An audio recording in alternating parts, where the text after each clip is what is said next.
नमस्कार साथियों, स्वागत है आपका हमारे YouTube चैनल स्टैंडर्ड जी के गुरु पर।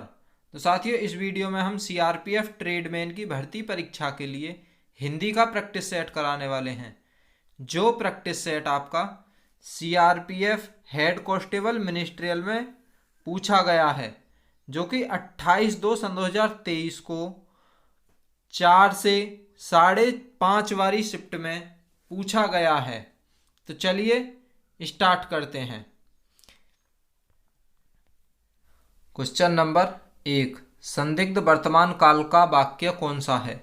जहाज आया होगा, जहाज आया है, जहाज आता होगा, जहाज आता है।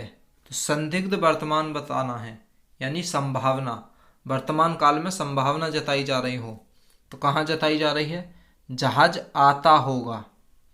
तो सी ऑप्शन बिल्कुल सही हो जाएगा। यहाँ संभावना है जहाज आने की। तो नेक्स्ट क्वेश्चन है, वह पुस्तक क्या करता है? वाक्य के रिक्त स्थान को अभ्यास बोधक संयुक्त क्रिया से पूर्ण करें। तो अभ्यास बोधक संयुक्त क्रिया कौन सी हो जाएगी? पढ़ सकता है, पढ़ा करता है, पढ़ने लगा है, या फिर पढ़ रहा है। तो यहाँ पर अभ्यास बोधक संयुक्त क्रिया हो जाएगी पढ़ा करता है। वह पुस्तक पढ़ा करता है। तो बी ऑप्शन बिल्कुल सही हो जाएगा। नेक्स्ट क्वेश्चन है, अपूर्ण भूतकाल वाक्य कौन सा है? तो अपूर्ण भूतकाल का वाक्य कौन सा है?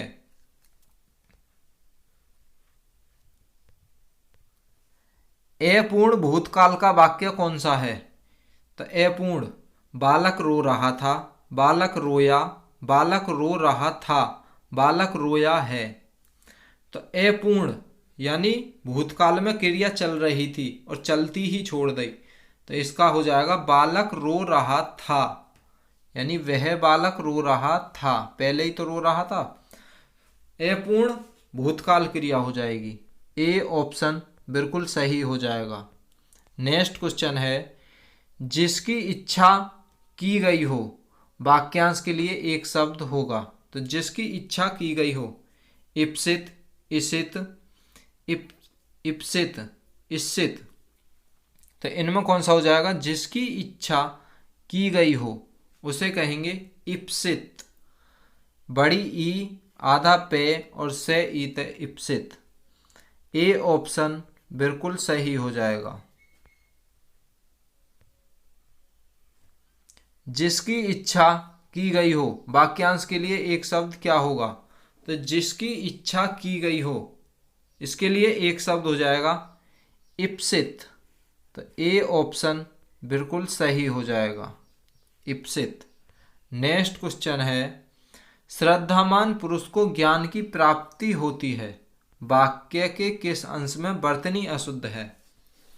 तो श्रद्धावान, श्रद्धावान नहीं श्रद्धावान। तो बी ऑप्शन बिल्कुल सही हो जाएगा। श्रद्धावान पुरुष को ज्ञान की प्राप्ति होती है, श्रद्धावान में त्रुटि है। नेक्स्ट क्वेश्चन है, कई दिनों की बदली के क्या आज धूप निकली है? तो कई दिन की बदली के आगे, पीछे, पहले या फिर बाद। तो कई दिन की बदली के बाद, कई दिन की बदली के बाद आज धूप निकली है।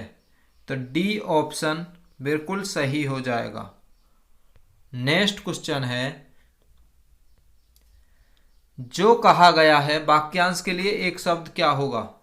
तो जो कहा गया है उसके लिए कथनीय कहेंगे, कथोपकथन कहेंगे, कथित कहेंगे या कथनांक कहेंगे। तो उसे फ्रेंड्स सही शब्द कहेंगे। जो कहा गया है उसे कहेंगे कथित। तो सी ऑप्शन बिल्कुल सही हो जाएगा। नेक्स्ट क्वेश्चन है,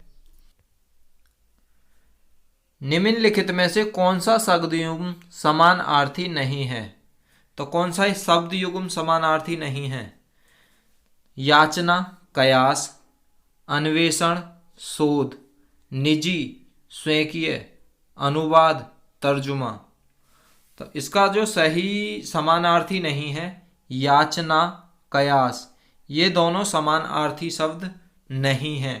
तो ए ऑप्शन बिल्कुल सही हो जाएगा। अन्वेषण, शोध समानार्थी हैं।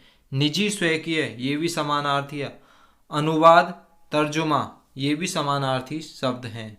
नेक्स्ट क्वेश्चन है, बहुत ही मंद गति से कार्य होने के अर्थ में प्रयुक्त होने वाली सही लोकोक्ति कौन सी है? तो बहुत ही मंद गति से कार्य होना, उसमें कौन सी लोकोक्ति हो जाएगी? तो इसमें हो जाएगी 9 दिन चले 2.5 कोस। तो बी ऑप्शन बिल्कुल सही हो जाएगा। 9 दिन चले 2.5 कोस। नेक्स्ट क्वेश्चन है, पदक्रम की दृष्टि से कौन सा वाक्य सही नहीं है? हे पुत्र ऐसा कार्य मत करो, ऐसा कार्य मत करो हे पुत्र, ऐसा कार्य मत करो ऐसा कार्य हे पुत्र मत करो ऐसा कार्य। तो इसमें जो पदक्रम की दृष्टि से सही वाक्य लग रहे हुए हैं, हे पुत्र ऐसा कार्य मत करो, ए ऑप्शन बिल्कुल सही हो जाएगा। नेक्स्ट क्वेश्चन है, इस खेत का कितना लगान बाकी है? वाक्य के किस अंश में वर्तनी अशुद्ध है? तो इस खेत का कितना लगान, लागान नहीं लगान होगा। तो डी ऑप्शन बिल्कुल सही हो जाएगा। लागान नहीं होता, लगान होता है। डी ऑप्शन बिल्कुल सही है। नेक्स्ट क्वेश्चन है, 2 गाड़ियों की किससे दुर्घटना हुई वाक्य के रिक्त स्थान के लिए उपयुक्त शब्द है?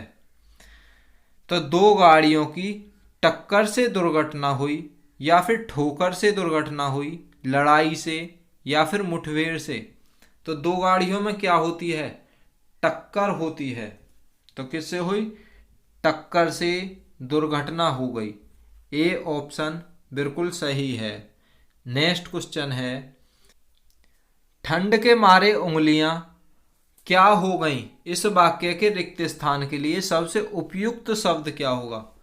झन्न हो गई, फक्कक हो गई, सुन्न हो गई, सन्न हो गई। तो ठंड के मारे उंगलियां क्या हो गई? सुन्न हो गई। सी ऑप्शन बिल्कुल सही हो जाएगा। नेक्स्ट क्वेश्चन है, पदक्रम की दृष्टि से कौन सा वाक्य सही है? सुरेश जाग रहा है क्या? क्या जाग रहा है सुरेश? सुरेश क्या जाग रहा है? क्या सुरेश जाग रहा है? तो इसमें जो सही पदक्रम की दृष्टि से वाक्य हो जाएगा, क्या सुरेश जाग रहा है? तो डी ऑप्शन बिल्कुल सही हो जाएगा। क्या सुरेश जाग रहा है? नेक्स्ट क्वेश्चन है, काम के लिए उसके पीछे पड़ना पड़ता है। वाक्य के रेखांकित अंश को प्रतिस्थापित करने के लिए सही मुहावरा कौन सा होगा? तो काम को करने के लिए उसके पीछे पड़ना पड़ता है। तो सिर पीटना पड़ता है, या फिर नाक का बाल होना पड़ता है, या फिर सिर चढ़ाना पड़ता है, या सिर पर सवार होना पड़ता है। तो इसमें हो जाएगा पीछे पड़ना पड़ता है, यानी सिर पर सवार होना पड़ता है। सिर पर सवार होना। डी ऑप्शन बिल्कुल सही हो जाएगा। नेक्स्ट क्वेश्चन है, पदक्रम की दृष्टि से कौन सा वाक्य सही है? तो बच्चे के लिए माँ ने हाथ से खाना बनाया। हाथ से, माँ ने बच्चे के लिए खाना बनाया। माँ ने बच्चे के लिए हाथ से खाना बनाया।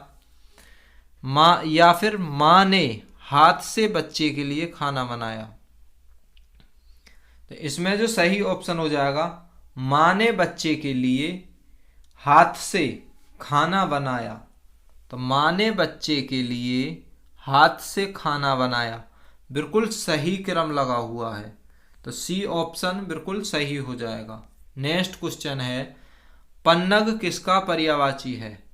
पन्नग शब्द किसका पर्यायवाची है? तो पन्नग सर्प का पर्यायवाची हो जाता है। बी ऑप्शन बिल्कुल सही हो जाएगा। नेक्स्ट क्वेश्चन है, पदक्रम की दृष्टि से कौन सा वाक्य सही है? तो परिश्रमी विद्यार्थी परीक्षा में सफल होता है। परीक्षा में सफल होता है परिश्रमी विद्यार्थी, या फिर परिश्रमी विद्यार्थी सफलता होता है परीक्षा में, या फिर विद्यार्थी परिश्रमी परीक्षा में सफल होता है। तो इसका सही जो पदक्रम में लगा हुआ वाक्य है, परिश्रमी विद्यार्थी परीक्षा में सफल होता है। ए ऑप्शन बिल्कुल सही हो जाएगा। नेक्स्ट क्वेश्चन है, ज्ञानी कहते हैं कि घमंड करने से नाश होता है।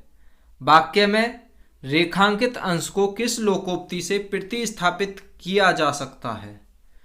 तो चिकने घड़े पर पानी नहीं ठहरता, नहीं, इसका यूज नहीं हो सकता।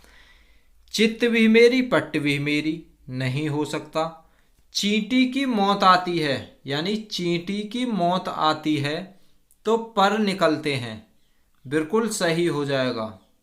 जब चींटी की मौत आती है तो पर निकलते हैं, यानी घमंड करने से नाश होता है। नेक्स्ट क्वेश्चन है, तम का विलोम क्या होगा? तो तम का विलोम तिमिर होगा, शीत, ज्योति या फिर अंधकार। तो तम का जो सही विलोम शब्द हो जाएगा, तम का हो जाएगा ज्योति। सी ऑप्शन बिल्कुल सही हो जाएगा। नेक्स्ट क्वेश्चन है, निम्नलिखित गद्यांश के आधार पर दिए गए प्रश्नों के उत्तर दीजिए। तो फ्रेंड्स, आपको गद्यांश दिया हुआ है, वीडियो को पॉज कर कर गद्यांश को देख सकते हैं ताकि वीडियो लंबा ना हो सके। इसी कारण हम गद्यांश को नहीं पढ़ रहे हैं, आप वीडियो पॉज कर कर पढ़ सकते हैं। ये पहला और सेकंड आ जाता है। अब 2 पार्ट में गद्यांश डिवाइस है, इसे पॉज कर कर पढ़ सकते हैं। आगे प्रश्न है, गिरफ्त का अर्थ होता है। तो ये गद्यांश में एक शब्द था गिरफ्त। गिरफ्त का सही अर्थ क्या होता है? पकड़, निगरानी, जेल या दास्ता। तो गिरफ्त का अर्थ होता है पकड़। तो ए ऑप्शन बिल्कुल सही हो जाएगा। नेक्स्ट क्वेश्चन है, पूरी दुनिया के एक इकाई में बदलने का मुख्य कारण क्या है? तो पूरी दुनिया को एक इकाई में जो बदलने का मुख्य कारण है वह है संचार क्रांति, यानी संचार क्रांति। तो बी ऑप्शन बिल्कुल सही हो जाएगा। नेक्स्ट क्वेश्चन है, ग्लोबल विलेज से जुड़ी प्रक्रिया नहीं है। तो गद्यांश में किस किस से बात की गई है? उदारीकरण से भी बात की गई है, निजीकरण से भी बात की गई है, भूमंडलीयकरण से भी बात की गई है, लेकिन सामंतीकरण से बात नहीं की गई। तो ग्लोबल विलेज से जो जुड़ी प्रक्रिया नहीं है, कौन सी नहीं है? सीमांतीकरण। तो ए ऑप्शन बिल्कुल सही हो जाएगा, सामंतीकरण। नेक्स्ट क्वेश्चन है, गद्यांश के संदर्भ में कौन सा कथन गलत है? जो हमने गद्यांश पढ़ा था उसके अकॉर्डिंग यहाँ पर कौन सा कथन गलत है? तो उत्तर आधुनिकता आधुनिकता में बदल गई, नहीं, पहला वाला ही गलत हो जाएगा। यदि आपने गद्यांश पढ़ा होगा तो इसमें पहला वाला ही गलत हो जाए। आधुनिकता उत्तर आधुनिकता में तब्दील हुई थी, तो यहाँ पर उत्तर आधुनिकता आधुनिकता में बदल गई। तो ये ऑप्शन बिल्कुल गलत है, आधुनिकता उत्तर आधुनिकता में बदली थी गद्यांश में। नेक्स्ट क्वेश्चन है, विकास का विलोम शब्द क्या हो जाएगा? तो विकास का विलोम शब्द उन्नति, ह्रास, प्रसार, वृद्धि। तो विकास का विलोम, विकास का उल्टा शब्द क्या हो जाएगा? ह्रास। बी ऑप्शन बिल्कुल सही हो जाएगा। यदि आपको इसकी पीडीएफ चाहिए तो हमारे टेलीग्राम चैनल स्टैंडर्ड जीके को ज़रूर ज्वाइन करें। उस पर 28/2/2023 का पूरा आंसर की आपको प्राप्त हो जाएगी।